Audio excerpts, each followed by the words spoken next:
Hello friends, my name is Shaina Farmer, and together with my family, we're here to cultivate love. Our goal and our mission is to leave the biggest impact on this planet while leaving behind the smallest footprint. Today, I'm coming to you with a video all about how we live eco-mindful. What is eco-mindful? It's simply living and making decisions with our minds, with the planet, and the greatest good of all in mind. When we are making a decision about what product to buy, what company to support, or what energy to exchange, or who to exchange energy with, if that isn't for the highest good of all, we don't buy it, we don't think about it, and we don't use it. So today, I have 27 ways in which you can help yourself and your family be more eco-mindful. I bring all these things up and I have this list. I also have a blog, which I will link below, about this as well, which has some of these points in, but this video has a little bit more. But the reason I bring these things up, or I bring them to the forefront or awareness, is not to shame anyone. It is not for anyone to feel like they are doing something wrong. It's actually the complete opposite. It's to share the ways in which I have learned myself how to be more mindful and share it with you, because this has taken me years to come to this, 33 years to get here. And if I can help you come to the same place one day sooner, well, then I've had a success. To start off the list, I'm going to talk about some overall housekeeping in the house things. If you hear a little clickety-clackety, it's just the dogs. They can't ever leave me alone. Cal, sit. Sit down. Sit. She's not sitting. So the number one thing that helped open my eyes to, particularly with me, the purchases I was making, was the material in which that item was made out of. For me, wood, earth materials, wood, metal, clay, dirt, plants, all of these different living or once living materials, except for metal, but from the earth. So, you know, those are the things that I want to work with. I try to minimize any plastic usage, and that comes in any form, which we will talk about, but I'm talking bottles that we drink out of, that we use, all of it. We minimize it because it doesn't come in a container that we support. Keeping those things, and those two things, where does this product come from, what is this material, helps encompass everything, or it helps encompass a lot of things. Number two, something that we do not do any longer, and it may seem simple, but we don't have tissue boxes around the house. I used to buy boxes of tissues and they sat around the house. And what I noticed is they were an excuse for people. They were right there and they were handy. And so when a mess was made, that was the easiest solution. Now, if we need to use a tissue, we go into the bathroom, we use toilet paper. Anything that we can do to lessen the amount of trees that are coming down for our consumption, we are on board for, we are doing. We do not use aerosol sprays of any kind, but with that, also any Febreze sprays, any room. Years ago when I did research, I was someone who grew up with chronic migraines. I used to have to give myself a shot in the leg because of how bad my migraines were. And upon having my own home and being able to live differently, making different decisions, there were a lot of things that got me here, which is not for a different video. But I stopped using those sprays and my headaches started to go away. The substances that are used to create these smells created headaches for me. And on the back of the labels, on a lot of them, they say toxic if ingested. And for me, it got my brain thinking that I'm spraying this in the air, it's falling on my surfaces, we're stepping on it, we're touching it, but it's toxic to ingest. Well, I'm touching my surface and then I'm eating food. I mean, this is our home. We don't wash our hands after everything that we do. And so if it's toxic for us to ingest, but it's literally sitting on our furniture. Our pets are sleeping on our couches that are seeped with the Febreze that's toxic for pets. Yeah. So we don't do it. We have, if anything, I mean, I leave the windows open, and if I'm going to burn anything, we have charcoal incense, which helps to purify the air. And the next thing that we don't do is we don't use paraffin candles. We only use beeswax. Beeswax candles, when burnt, helps ionize the air. It neutralizes the air around us, and it is the only type of candle that we burn. It's clean. It doesn't go into our lungs. It doesn't cause any problems. That's a plus. Another all-around house thing that we do is we do not use one-time use papers. I'm talking napkins. I'm talking paper towels. I'm talking toilet paper to the extent that we don't use regular paper toilet paper anymore. We use bamboo. That is the only disposable product that we still use. I will link the bamboo toilet paper that we do use below because it's helping save the planet. I believe in the company and what it stands for, and great things. When it comes to napkins and paper towels, we use cloth napkins, and we have different cloths for different things, which when we go to the kitchen, I will show you what we use there. Here's one that may not seem like that came to me, and it was one of these simple, why haven't I been doing this? We unplug any appliance or any light or anything that plugs in when it's not in use. The biggest one is we don't need the Wi-Fi overnight. We don't have anything hooked up that needs to run off of Wi-Fi overnight, and so we actually unplug that. When something is plugged in, it is constantly drawing even a small amount of electricity because that metal is in contact with the metal. And by doing so, our electric bill went down $40 to $60 a month. We unplug the air conditioner in the summertime when it's not in use. We unplug lights when they're not in use. Everything that we used to have clocks in every single room of the house. We have cell phones. We always have them in our pockets. We don't need clocks. We unplug them. Save yourself the money, save yourself the electricity. Now, we're going to move into the kitchen, and I'm going to show you some things in there which have made us a little more eco-mindful. Welcome to the kitchen. Number 7 thing we're going to talk about is the different sponges that I have. Okay, so these are all different washable sponges that I use. Regular sponges. These are awesome crocheted ones that a friend made me. And these are these Swedish style rags. This one's seen better days. I use these to wash dishes. If they start to get a smell, or after a day or so, they go in the washing machine, and we use another one.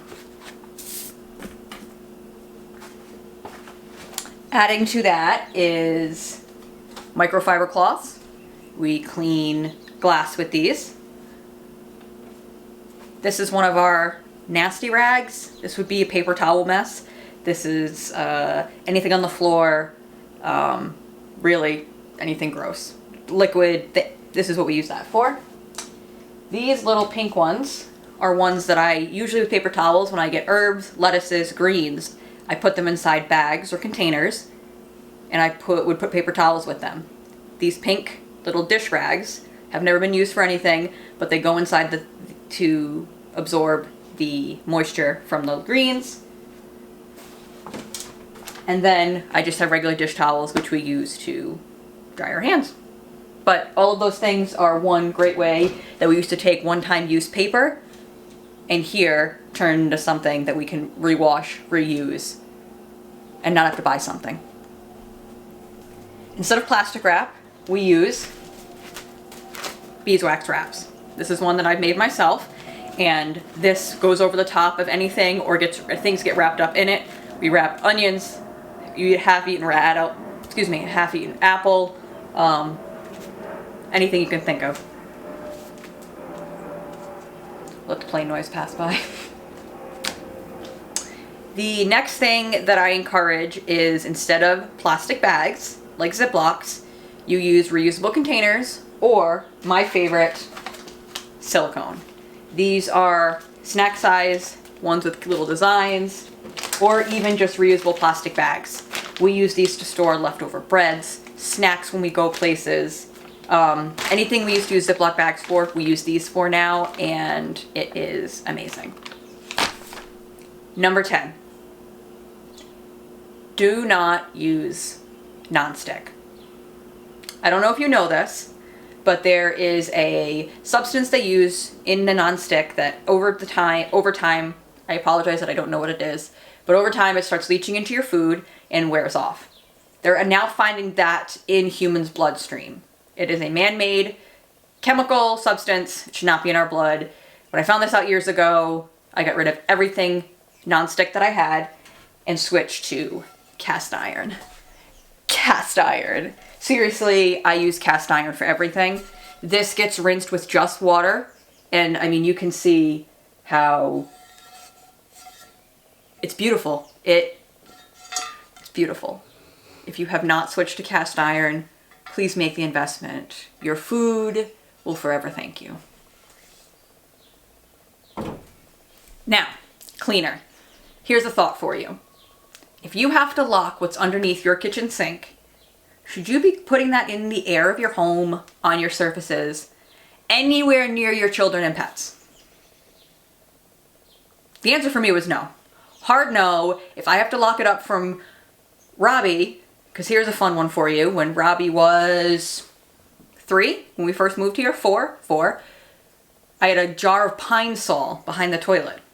I was taking care of my grandfather at the time, who had Alzheimer's, and we were taking care of some stuff. And while I was not watching Robbie, he came up to me and said, mouth foaming, bubbles, not like nothing bad, bubble foaming, because he said the apple juice behind the toilet tasted gross. The 4-year-old thought the Pine Sol looked like apple juice, and he drank it. Panicked, called poison control. Just so you know, detergent, Pine Sol, it's all like soap. It's not really very harmful if they ingest. They may just get a bellyache. But I had this panic moment of, if these things can't be around him, why are they in my house? What am I going to do? How am I going to clean? So what I started doing is taking white vinegar, putting lemons in white vinegar, and letting this sit. Every time we have lemons, which we do every week, we love lemon in our tea, and we use them, we just put them in here. And when we fill up a jar, as we go, we fill up the jar with lemons and white vinegar. And then to make a cleaning spray, I have a regular spray bottle, half of this mixture, and half of water. And that cleans every single surface of our house.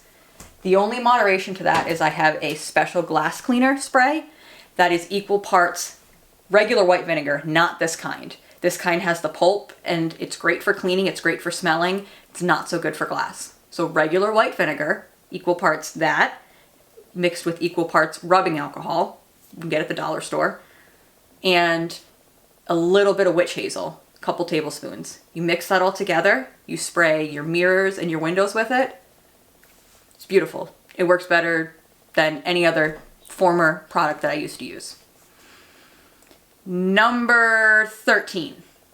The soap that we use in the kitchen is Castile Soap, Sal Suds. It's the industrial cleaner.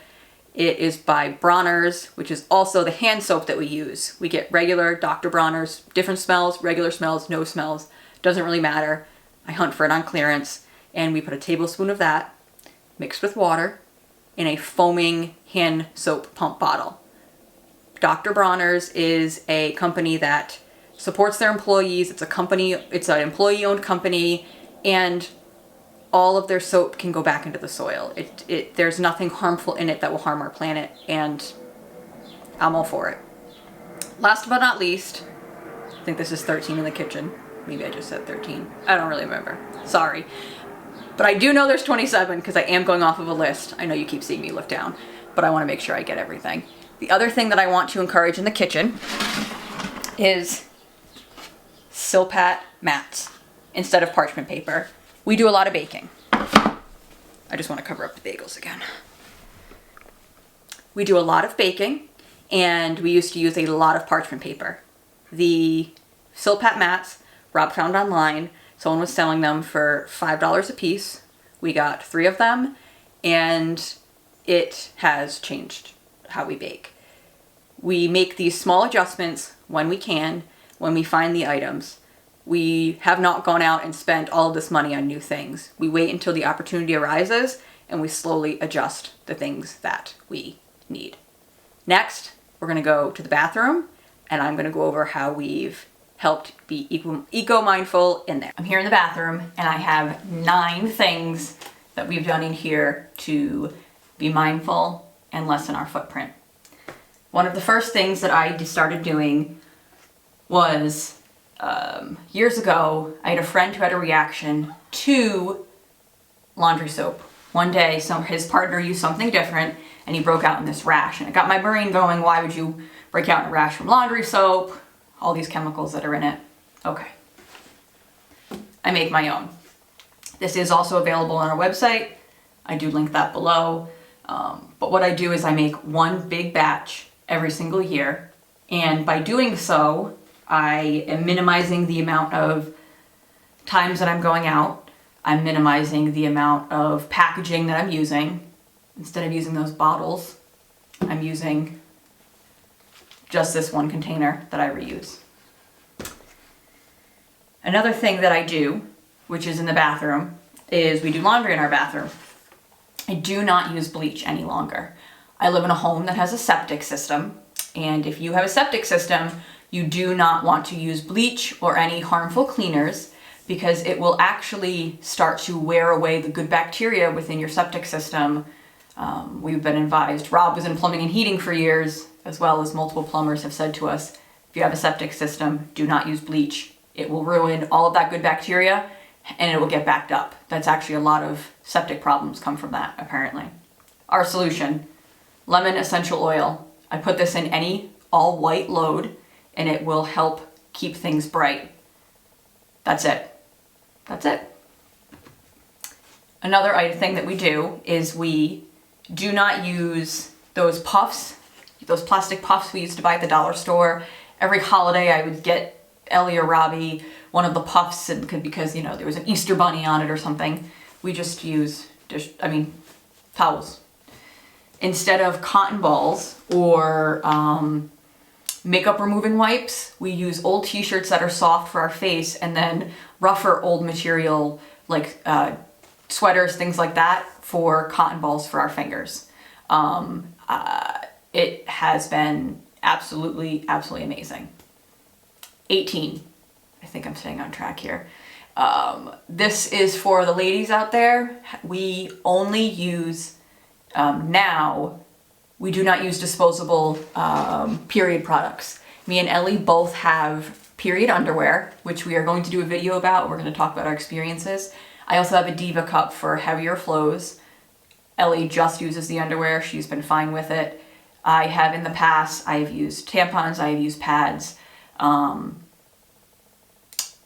actually used to have really bad period cramps, and I found out through not using disposable products any longer that it was actually either the tampons, what was on them, what was in them, I don't know what, but I stopped getting period cramps. I'm telling you, I don't get them. I can feel when my body is contracting or when I'm ovulating, I do not get cramps. And I think this is in large part due to what is on the cotton that we are letting sit on us and in us, and we'll save that for another video.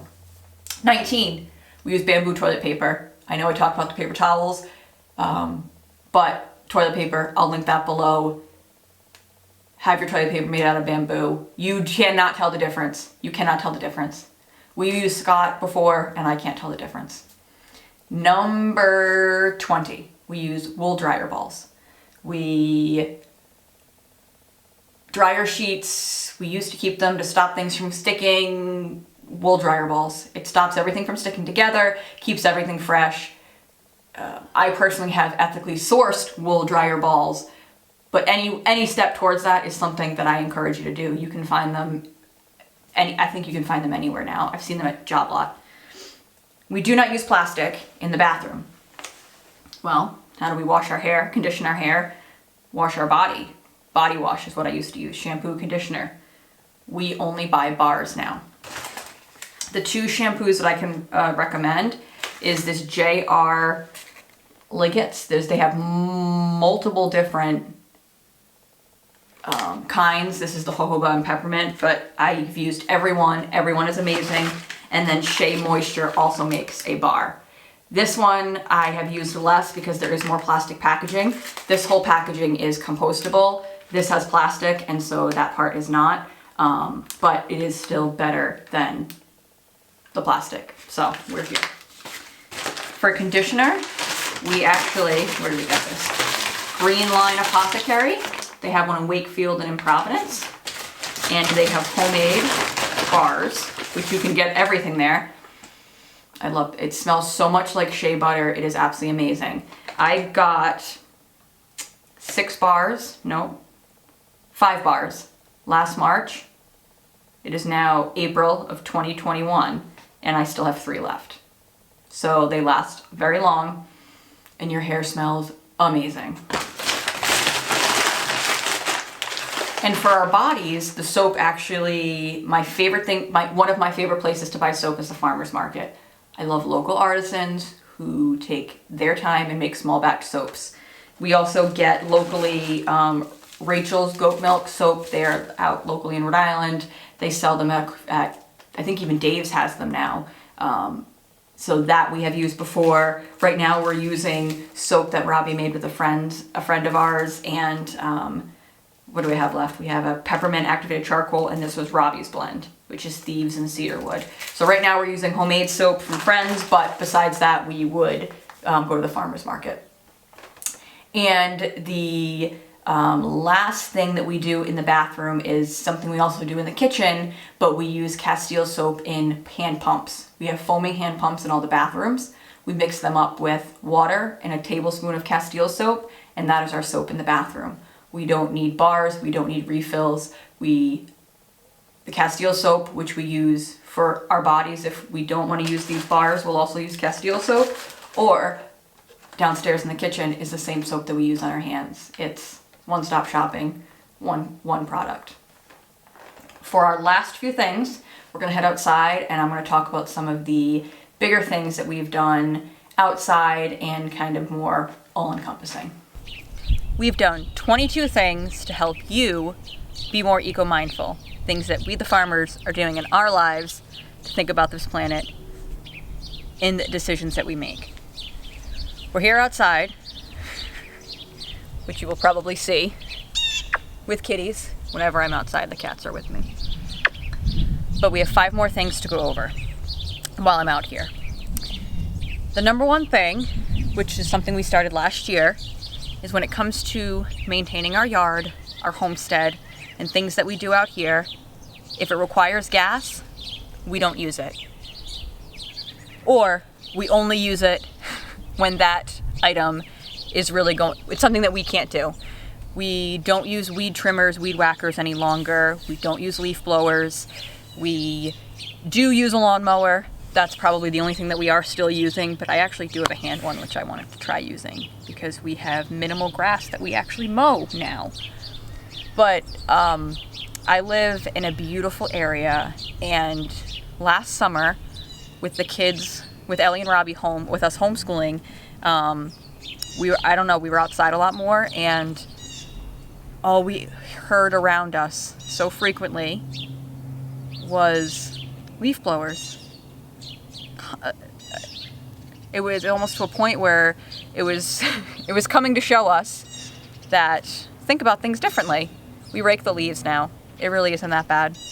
On the same lines as gas, this is another thing. We use our cars and we drive much less. I have 1 day a week I go out and do errands. If there's something that I need, we make a list. I used to drive around a lot. When I would need to get away, I would escape and I would get in my car and I would drive around. And while that worked for me at that time, and if you do it, that's beautiful, this isn't me judging you. This is me saying that I've reflected back on that, and to me now, I find that a wasteful and selfish thing, and so I do not just mindlessly drive around. I go with a purpose, because the fossil fuels that I am wasting to just drive around, the imprint that that is leaving isn't worth the peace of mind that I did get. It actually then, now that I realized it, knew it, no more peace of mind.